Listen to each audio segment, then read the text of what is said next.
Revenons dans les années 90. Un réalisateur songe à son tour à adapter à l'écran son propre remake de King Kong. Un certain Peter Jackson, cinéaste néo-zélandais ayant déjà signé des films marquants comme Bad Taste et Brain Dead, qui contient une référence à King Kong dès la première scène.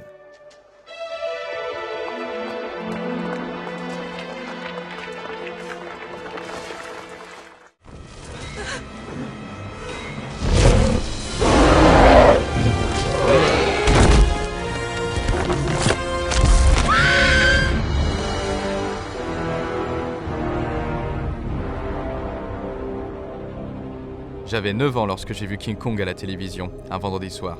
Il m'a subjugué, transporté dans un autre monde. Pour moi, au-delà des interprétations savantes, c'est d'abord ça King Kong. Une combinaison d'émotions bien réelles et d'imaginaire. Le croisement parfait de l'évasion, du mystère, de l'aventure et du romantisme. Il rêve depuis longtemps de pouvoir mener à bien l'aboutissement de cet audacieux projet. D'ailleurs, la première fois qu'il a tenu une caméra, c'était pour réaliser un petit remake de King Kong dans la maison de ses parents. En 1995, les circonstances semblent favorables. Le film Créature céleste rencontre un succès d'estime, se retrouve même nominé aux Oscars et révèle l'actrice Kate Winslet, ce qui attire l'attention des grands studios sur ce jeune réalisateur prometteur. Plusieurs gros projets lui sont alors proposés, parmi lesquels Le Seigneur des Anneaux, La planète des singes et King Kong. Jackson choisit rapidement ce dernier projet et se garde Le Seigneur des Anneaux pour plus tard. Il se lance alors dans la rédaction du scénario avec sa femme Fran Walsh et met les équipes de sa compagnie d'effets spéciaux Weta sur le coup afin de définir l'univers graphique du film. Côté casting, on annonce Kate Winslet, Robert De Niro et George Clooney. Malheureusement, plusieurs facteurs vont compromettre l'avancée du projet. L'échec commercial du nouveau film de Jackson, Fantôme contre Fantôme, ainsi que la sortie sur les écrans de deux projets potentiellement concurrents, le Godzilla de Roland Emmerich et Mon ami Joe dont nous avons parlé précédemment. Effondré et la mort dans l'âme, Peter Jackson met ce projet de côté et se rabat alors sur sa seconde option, Le Seigneur des Anneaux. La trilogie adaptée de J.R.R. Tolkien sera un triomphe mondial, engrangeant 3 milliards de dollars lors de son exploitation en salle et récoltera 17 Oscars. Tout le monde à Hollywood ne parle que de Peter Jackson, et dans ces conditions, il a carte blanche. De plus, l'expérience du Seigneur des Anneaux lui a beaucoup appris et lui a permis de peaufiner son savoir-faire. L'occasion pour lui de ressortir son projet avorté de King Kong avec l'accord de Universal, qui lui réserve un budget de 150 millions de dollars. Dès l'été 2002, Jackson, Fran Walsh et Philippa Boyens mettent un nouveau script sur les rails en situant l'action en 1933 pour officialiser la filiation avec le chef-d'œuvre de Cooper et Schoedsack, film référence de Jackson qui préfère jeter aux oubliettes le remake de John Guillermin. Ils en profitent aussi pour revoir la distribution initiale. Adrian Brody sera Jack Driscoll, ici reconverti en dramaturge romantique, et l'inattendu Jack Black, grande révélation du film, incarnera le cinéaste mégalomane Carl Denham avec des faux airs d'Orson Welles. Par rapport aux versions précédentes, les personnages gagnent considérablement en épaisseur et en profondeur psychologique. En particulier Anne Darrow, beaucoup plus forte et combative, qui apparaît ici sous les traits de Naomi Watts. Peter Jackson souhaite également une apparition de Fay Wray en guise de clin d'œil. Malheureusement, cette dernière décède en août 2004, soit un mois avant le tournage, à l'âge honorable de 96 ans. La ville de New York lui rend d'ailleurs hommage en éteignant les lumières de l'Empire State Building pendant un quart d'heure. Cette même année 2004 débute sous les chapeaux de roue dans les studios de Wellington. C'est le branle-bas de combat à Weta. 1500 techniciens et 7500 figurants, essentiellement des collaborateurs de Jackson sur Le Seigneur des Anneaux, sont réquisitionnés. On retrouve ainsi le chef décorateur Grant Major, à qui on doit la Terre du Milieu, qui reconstruit le New York de 1933. Ce sont des quartiers entiers de la mégalopole qui sont reconstitués en studio à partir d'images d'archives, avec façades lumineuses, buildings, rues enfumées et foisonnantes de monde, rendant palpable le contexte social de l'époque marqué par la Grande Dépression. Major conçoit également la jungle et les marais de Skull Island à l'aide de plusieurs tonnes de matière artificielle peinte et texturée. Pour le village indigène, il puise dans les styles mélanésiens et micronésiens et livre un résultat franchement terrifiant. Enfin, il met sur pied le Venture qui emmène les protagonistes sur Skull Island. D'une minutie sans pareille, Jackson, épaulé par son directeur artistique Richard Taylor et de son directeur des effets spéciaux Joe Letteri, bénéficie en outre d'une technologie numérique d'une sophistication hors du commun, ce qui leur permet de repousser sans cesse les limites du raisonnable et de s'offrir le luxe d'un bestiaire de tout premier ordre. Le tournage du film débute en septembre 2004 dans les studios néo-zélandais de Weta sur un rythme particulièrement épique. Peter Jackson, omniprésent, est sur tous les fronts et perdra pas moins de 35 kilos à l'issue de cette aventure exténuante, s'occupant du montage la journée et tournant la nuit, ne se réservant que quelques heures pour dormir. Il se montre aussi très présent aux côtés d'Andy Serkis, qui après avoir incarné le Gollum du Seigneur des Anneaux, se retrouve ici en charge d'un autre personnage extraordinaire, King Kong en personne. A noter qu'il apparaît également dans un second rôle, celui d'un des membres de l'équipage du Venture, qui servira plus tard de casse-croûte à des créatures particulièrement peu ragoûtantes lors d'une scène rendant hommage à la fameuse séquence des insectes du film de 1933, coupée au montage et disparue pour toujours. Pour se préparer à incarner un protagoniste tel que King Kong, Andy Serkis part au Rwanda pour étudier les vrais gorilles. Il recueille une grande documentation sur le terrain et prend une multitude de films et de photos pour l'aider à bâtir son personnage. S'investissant physiquement, il se muscle considérablement pour le rôle. La technologie numérique, et en particulier la technique de la motion capture, fera le reste. Engoncé dans un justaucorps en lycra, Serkis est ensuite recouvert d'une 60aine de billes en plastique à la surface réfléchissante, comme pour les panneaux de signalisation. Une armada de techniciens surveille ses mouvements sur toute une batterie de moniteurs, tandis qu'il est filmé par 52 caméras, dont l'objectif est parsemé de diodes projetant sur les billes une lumière qui leur est alors réfléchie. Chaque caméra transfère l'information à un ordinateur muni d'un logiciel permettant l'animation en 3D. Pour obtenir un résultat encore plus précis, on recouvre le visage de Serkis de 132 capteurs, semblables aux billes recouvrant son corps, afin de permettre au faciès de Kong de s'animer. 20 caméras se chargent de retranscrire ses grimaces, ses mouvements d'yeux, de front et de sourcils. De même, afin de se rapprocher le plus possible de la morphologie et de la démarche type d'un gorille, Andy Serkis porte des extensions au bout des bras et voit son costume affublé de poids et de rembourrage pour tendre vers la musculature et les points d'équilibre d'un grand singe. Pour reconstituer les hurlements de Kong, les techniciens de Weta disposent d'un système appelé le Kongoliseur, composé d'un micro et de grandes baffles dispersées sur le plateau de tournage. Les cris de Kong sont reconstitués à partir de la véritable voix de Serkis, reliée à tout ce système et qui s'exprime donc via les grognements du singe géant.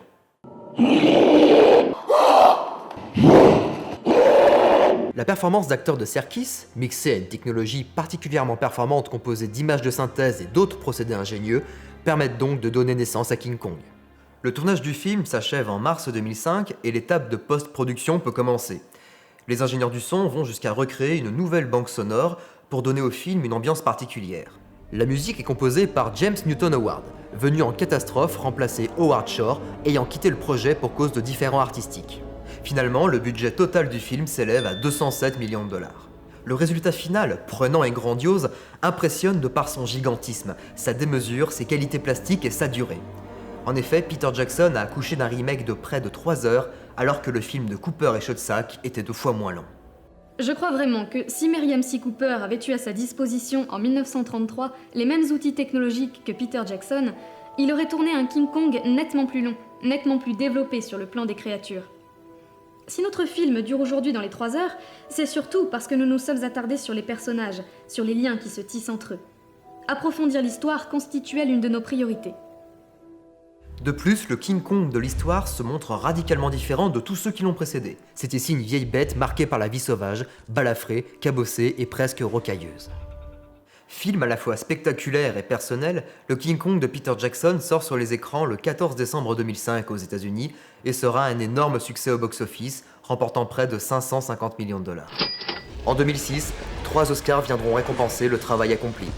Meilleur mixage son, meilleur montage son et meilleur effet visuel. Mention spéciale à Andrew Lesnie, directeur de la photographie attitré de Peter Jackson, qui nous a quittés récemment en laissant un héritage considérable derrière lui.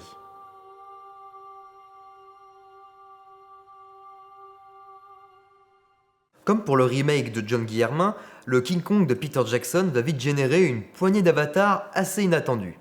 On doit le plus improbable d'entre eux à la firme américaine Seduction Cinema, experte dans les relectures sexy de blockbusters. Spider-Man, Le Seigneur des Anneaux ou Gladiator. Toutes les grosses machines hollywoodiennes ont ainsi droit à leur version coquine et potache. Et c'est en toute logique que Michael Rasso, l'homme à la tête de la firme, décide de jeter son dévolu sur le singe géant le plus célèbre du grand écran, ce sera King Kong. Réalisé en 2005 par le cinéaste phare de Seduction Cinema, John Backus, le film met en scène une équipe d'un tournage débarquant sur une île pour y tourner un film érotique soft. Un singe géant obsédé sexuel ne tarde pas à faire son apparition pour s'éprendre des jeunes demoiselles présentes sur les lieux. Cette parodie sexy de King Kong, série Z assumée, nous offre quelques scènes assez délirantes, comme celle où le gorille à l'insatiable libido escalade la statue de la liberté pour s'accoupler avec elle.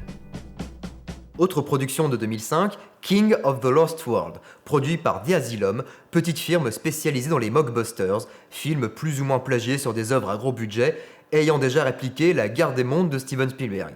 On doit aussi à cette société une flopée de nanars carabinés et hauts en couleur comme Mega Shark vs Giant Octopus, Titanic 2, Mega Shark vs Crocosaurus, Mega Python vs Gatoroid, L'attaque du requin à deux têtes, Des nazis au centre de la Terre ou encore Sharknado. Ici, le nabab de la compagnie, David Michael Latt, prend pour prétexte d'adapter Le Monde perdu d'Arthur Conan Doyle pour y inclure un gorille géant. Le budget du film s'élève à $1 million, une somme rondelette à l'échelle modeste de The Asylum. La réalisation est confiée à Lee Sloaner, un artisan mis en selle par le pape de la série B, Roger Corman. Ce dernier, né en 1926, à la fois réalisateur, producteur, scénariste et occasionnellement comédien, est également un découvreur de talent hors pair. De Francis Ford Coppola à Martin Scorsese, en passant par Ron Howard, Joe Dante, Jonathan Demme, Peter Fonda ou Jack Nicholson, de très nombreuses personnalités prestigieuses ont débuté à ses côtés. De même, il contribuera à relancer la carrière de monstres sacrés plus ou moins dans le creux de la vague, comme Peter Lorre, Boris Karloff, Basil Rathbone et Vincent Price. Il obtiendra même un Oscar d'honneur en 2010.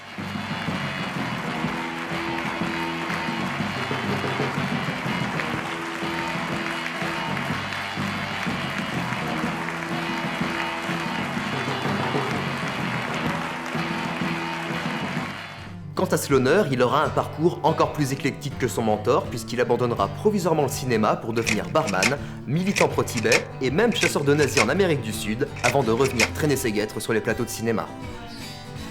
Par souci d'exhaustivité, mentionnons l'existence d'un Banglar King Kong, tout droit venu du Bangladesh et réalisé par un certain Iftekhar Jahan.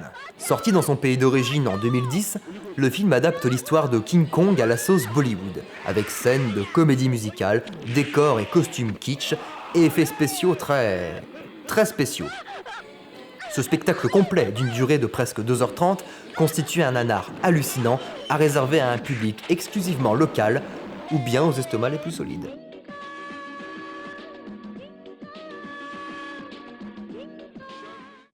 Enfin, et pour terminer, il paraît intéressant d'évoquer L'incroyable Monsieur Go, film réalisé en Corée du Sud par Kim Yong-hwa en 2013. Il s'agit de l'adaptation d'une bande dessinée publiée par Eo Young-man au cours des années 80.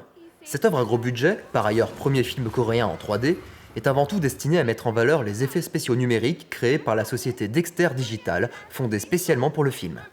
Quelques éléments du film font écho au Monsieur Joe de la Michotzak, puisqu'il est ici question d'une jeune fille héritière d'un cirque et propriétaire d'un impressionnant gorille, ici prénommé Ling Ling, lequel va être recruté par un agent sportif responsable d'une équipe de baseball, sport ultra populaire en Asie et notamment en Corée.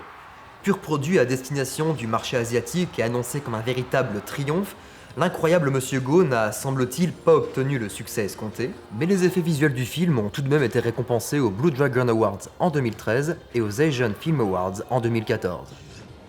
Bref, influence de Monsieur Joe ou simple hasard, à vous de juger.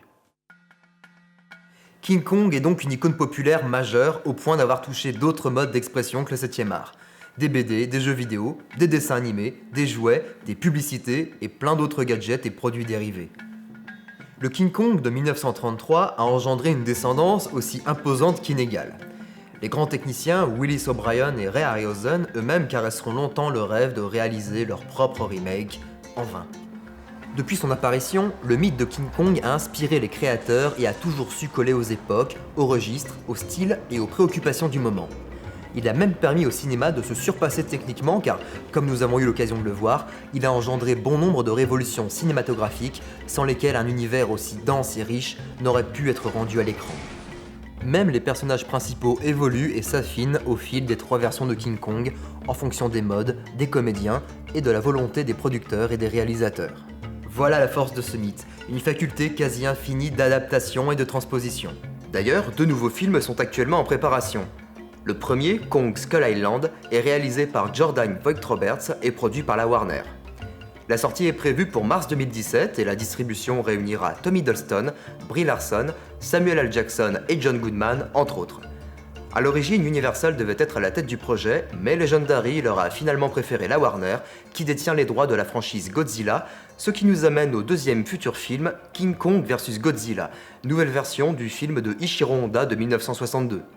La sortie est annoncée pour 2020, donc encore un peu de patience, l'aventure continue. Voilà, c'était la dernière partie du dossier King Kong de Total Remake. Merci à tous d'avoir suivi cette vidéo. N'hésitez pas à vous abonner à la chaîne YouTube ainsi qu'à nous suivre sur nos pages Facebook et Twitter. Et comme vous le savez, il y a Tipeee si vous voulez nous soutenir pour les futurs projets. Je vous dis donc à très bientôt et comme le veut la tradition, on va se quitter sur un petit récapitulatif.